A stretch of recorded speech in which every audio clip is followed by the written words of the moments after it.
Ya, kita lanjutkan dialog Indonesia Business Forum. Kalau tadi kita sudah mendengar bagaimana kemudian paparan dari Pak Menteri evaluasi di tahun 2021. Nah, sekarang saya sudah bersama dengan dua orang narasumber membahas mengenai harga-harga pokok naik hambat laju ekonomi 2022K. Sudah ada dua orang narasumber bersama saya langsung saja perkenalkan. Ada Bu Suryani Motik yang merupakan Wakil Ketua Umum Kadin dan juga Ketua Umum HIPI. Bu Yani, apa kabar? Alhamdulillah. Ini sudah semakin cerah, kayaknya teman-teman sudah ada perbaikan, apa seperti yang disampaikan Pak Menteri tadi? Ya, akhir tahun menatap tahun depan kita harus optimis. Oh, harus selalu optimis. Kalau pengusaha regardless apapun mesti optimis lah. Dan tentunya ada Bang Faisal Basri, ekonom senior Indef. Bang, sehat? Selamat malam, Mbak. Terima kasih akhirnya Bang Faisal di akhir tahun ini mau datang ke IBF setelah sekian lama online terus ya, Bang. Sehat, yang penting sehat. Ini saya ke Bu Yani dulu. Bu Yani, tadi kita sudah dengar apa yang disampaikan oleh Pak Menteri ya, Bu. Sangat optimis dan catatannya baik semua sebenarnya progresnya. Pengusaha juga menilai begitu. Ya, balik lagi. 2 tahun kemarin kita memang sebelumnya kondisinya nggak terlalu bagus. Ditambah buruk lagi karena kondisi COVID. Alhamdulillah kan kita melihat perbaikannya jauh sekali setelah worstnya tuh di bulan Juli ya. Bulan Juli tuh kita keluar aja nggak berani kan. Tapi mulai Agustus, September, kalau lihat rapat-rapat di kantor sih gitu ya, akhir tahun memang trennya naik gitu. Kita punya revenue naik gitu. Ini memang balik lagi karena panglimanya adalah kesehatan. Kalau kesehatannya bisa di-manage dengan baik, itu kita lebih optimis lagi. Mudah-mudahan Omnicon ya, Omnicon ini bisa lebih dihandle lah gitu, lebih pengalaman pemerintah dan mudah-mudahan kita bisa belajar dari negara yang lain, nggak parah lah gitu. Tapi kalau kita melihat dengan segala macam daya dan upaya yang sudah dilakukan oleh pemerintah ya, mulai tadi vaksinasi, dana pen, strategi-strategi lain, insentif-insentif yang diberikan, apakah ini sudah cukup efektif kalau dari catatan pengusaha? Kalau saya sih ngelihatnya begini, pengalaman yang lalu. Apakah Omnicon akan menghantam kita atau tidak, kita lihat nanti. Ini kan orang pada liburan baik ke luar negeri ataupun ke daerah. Nanti masuk mungkin mulai dari tanggal 3 sampai tanggal 10 Januari. Nah 2 minggu setelah itu kita lihat kalau misalnya yang terpaparnya jumlahnya banyak, itu pasti punya dampak ke ekonomi lagi.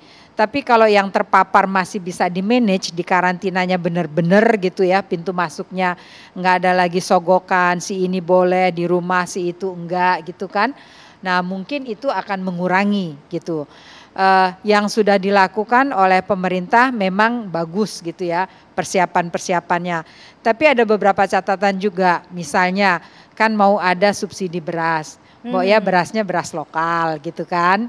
Nah terus misalnya mau ada ini penggunaan produk lokalnya, barang-barang lokalnya karena kalau dibuat di dalam negeri itu yang dibeli oleh APBN pasti multiplier efeknya akan lebih banyak daripada kalau misalnya impor gitu.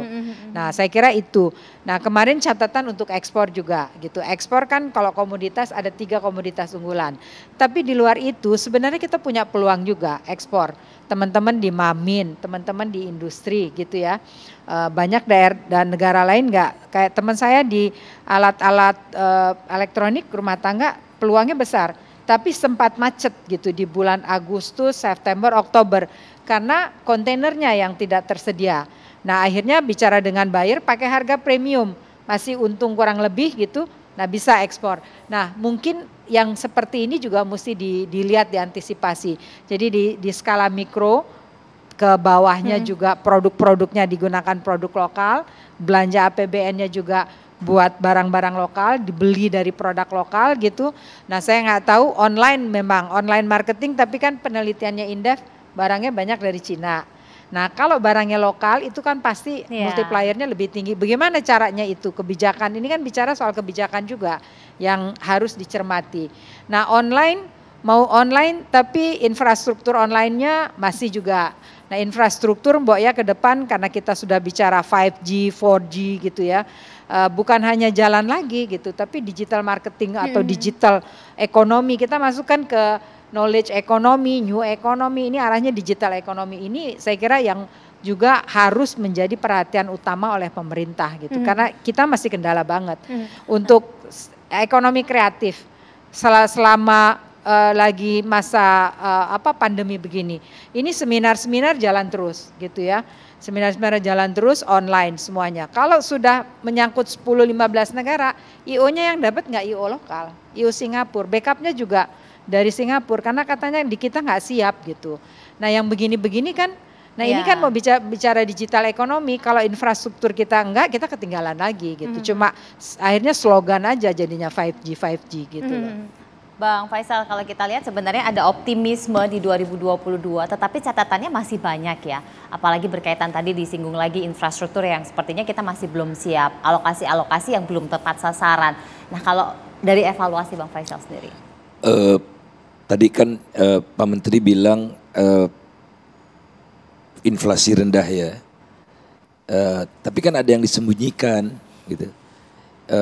Yang disembunyikan apa?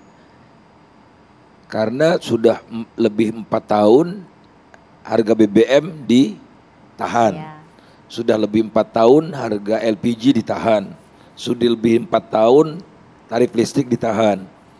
Dan tahun depan tidak sanggup lagi pemerintah. Jadi semua akan naik. Jadi BBM caranya dengan membunuh premium. Saya setuju semangatnya. Kemudian gas juga sudah naik, ya. Kemudian ingat pengusaha batu bara sedang melobi pemerintah sekarang agar DMO-nya menggunakan harga internasional. Jadi bukan $70 lagi. Kalau PLN beli $150, maka terbang itu tarif listrik. Jadi risiko tahun 2022 adalah inflasi sangat boleh jadi bisa lebih tinggi. Dan kemudian yang kedua, kelihatannya harga-harga komoditi akan mulai normal kembali. Sekarang juga sudah mulai trennya turun, sehingga kita tidak bisa berharap dari ekspor sebagus tahun ini. Sedangkan impor itu akan lebih melambung karena proyek-proyek jalan terus semua. Dan komponen import dari proyek itu besar sekali. Jadi langsung current account kita atau transaksi berjalan kita, ekspor impor kita tidak bisa lagi sebaik sekarang. Oleh karena itu saya perkirakan tahun depan akan lebih baik insya Allah.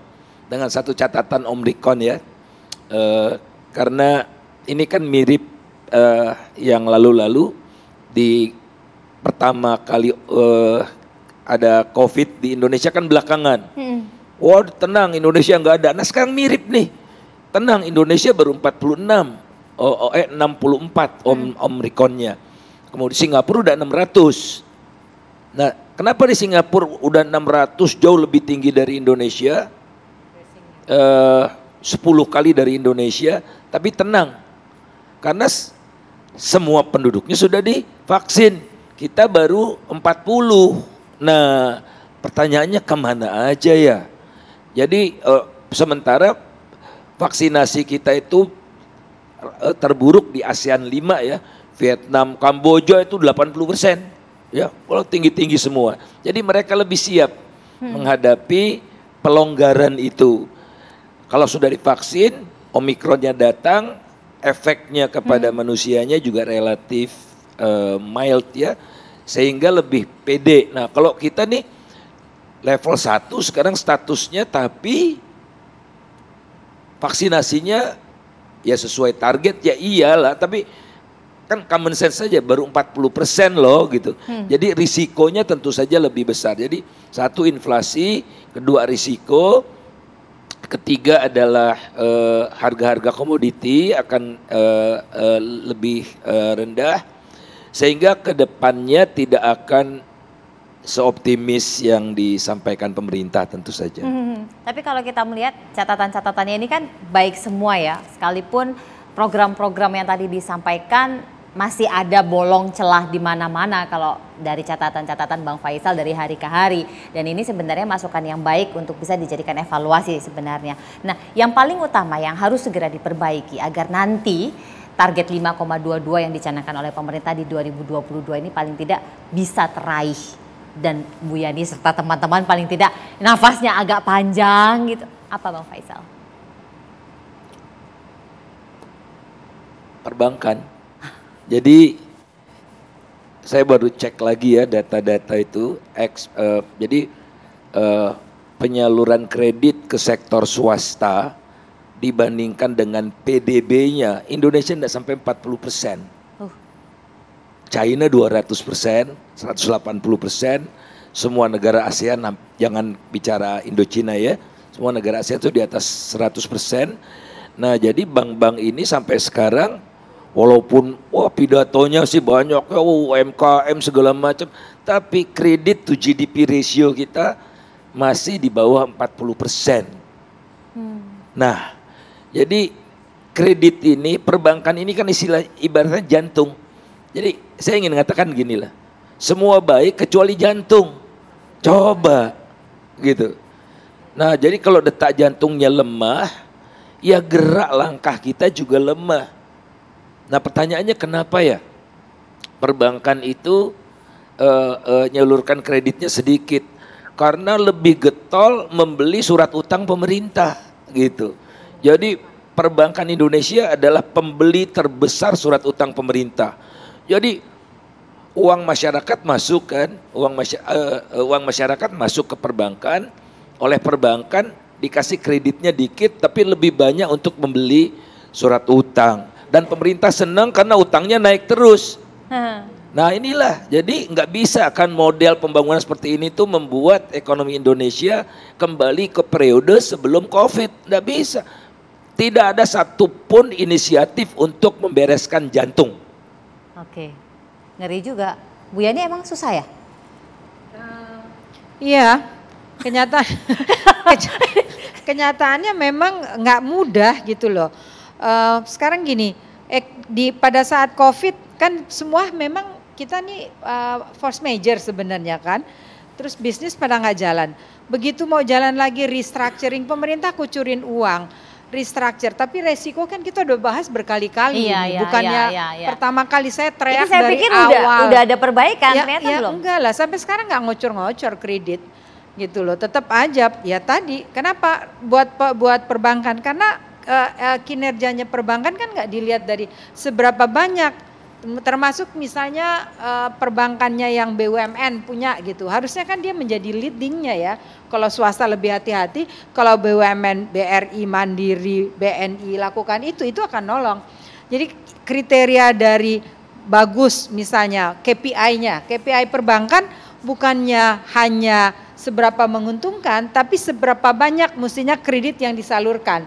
Tugas utamanya kan begitu, perbankan ini kan enggak dapat duit dari pemerintah kucuran tapi uangnya dibeliin SBI atau uangnya dibeliin surat utang dari pemerintah. Lalu ini enggak ada multiplier effect.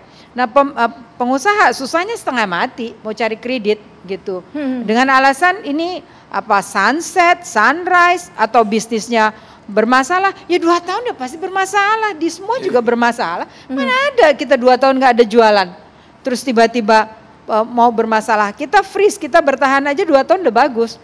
Di beberapa negara kan langsung, nggak lagi pakai kebijakan lewat bank lewat ini, langsung ke pengusahanya dikasih mana ini punya potensi ekspor berapa butuh biayanya. Langsung ke pengusahanya, perbankan cuma fasilitasi aja. Ini kan lewat perbankan, pengusahanya di ujung gitu loh. Akhirnya perbankannya nahan, juga pengusaha nggak bisa apa-apa. Jadi syarat yang disampaikan oleh perbankan itu syarat kondisi sebelum COVID. Nah, iya, kondisi normalnya nggak bisa dong. Tapi nggak ada perubahan ya memang ya?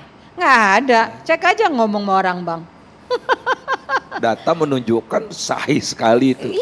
Bisa tidak kelihatan lah. Nah sekarang memang pertumbuhan kredit itu sudah tidak minus lagi. Jadi 3 bulan terakhir, datanya sampai Oktober ya, 3 bulan terakhir itu naik 1, 2, karena ada targetnya udah digetokin 3, tapi 3, sementara pertumbuhan dana masyarakat ke perbankan 11 lawan 3 coba. Sehingga loan, istilahnya loan to deposit ratio-nya turun terus seperti perosotan. Nah itu. Dan no one care gitu. Nah itu bagaimana mungkin ekonomi bisa tumbuh, bagaimana mungkin dunia usaha bisa berkembang. Kalau tadi sumber dananya dia mau sudah restructure, oke, sudah bertahan bagus. Ada peluang nih pasar, kan mesti disuntik. Nggak ada yang mau nyuntik. Bilangnya dia masih nggak yakin, nanti COVID-nya belum selesai. Kita juga nggak yakin.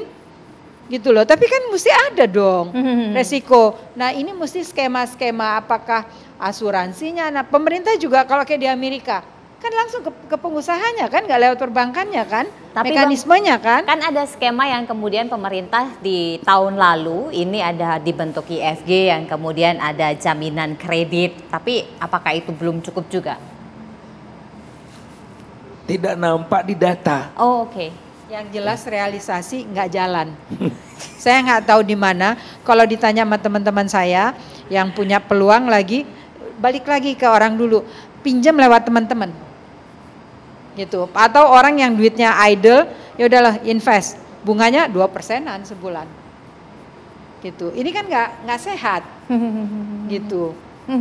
Nah potensinya ada, tapi nggak tahu ya. Orang banknya tuh, saya pengalaman sih, kalau misalnya kita mau bisnis maju, orang banknya tuh mesti ngerti nature dari bisnis, baru bisa jadi partner yang baik. Dia bisa diajak dialog dari bisnis di era COVID. Nah, itulah yang lebih penting. Ya, nature di era bisnis di era COVID, jadi bisa diajak diskusi. Dia nggak bilang ini pokoknya SOP-nya begini. Oke. Ada masalah di jantung yang tampaknya masih belum selesai. Lalu masalah apa lagi yang dimungkinkan dialami dan membuat cemas banyak ibu-ibu? Sesaat lagi tetap bersama kami.